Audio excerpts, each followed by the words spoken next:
যতবার সুবহানাল্লাহ আলহামদুলিল্লাহ বলা হয় ততবারই জান্নাতের মধ্যে ফলের গাছ তৈরি হয়। তাহলে জীবনে কোটি কোটি বার সুবহানাল্লাহ আলহামদুলিল্লাহ পড়তে পড়তে তো একটা ব্যক্তি জান্নাতে কোটি কোটি গাছের মালিক হয়েছে, তাহলে সে ফল কতদিনে ভক্ষণ করবে? আজীব আজীব প্রশ্ন, মাশাআল্লাহ। নোয়াখালীর মানুষের মাথায় এত প্যাচ। ভাই, আলামুল গায়েবকে আমরা অনেকে আলামুল হাজিরের সাথে তুলনা করি।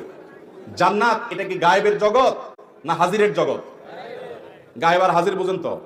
যেটা অদৃশ্য, যেটা আমাদের চোখের আড়ালে, যেটা আমরা দেখি না, সেটা কিসের জগৎ? গায়েবের জগৎ। সেই গায়েবের জগৎ, সেখানে আল্লাহ রাব্বুল আলামিন কি করবেন, কি ধরন হবে, সেটাকে আমাদের এই দৃশ্যমান জগতের সাথে তুলনা করা, এটা অজ্ঞানতা। আলামুল গায়েবের প্রতিটা বিষয় হবে আল্লাহর ইলম অনুযায়ী। আমরা এটাকে দুনিয়ার সাথে যদি তুলনা করি তাহলে ভুল হবে। আপনি দুনিয়াতে কোনো গাছে ফল বেশি হয়ে গেলে সেটা পচে যায়, নষ্ট হয়ে যায়, আপনি সেটা চিন্তা করছেন জান্নাতে হয়তো সেরকম হবে।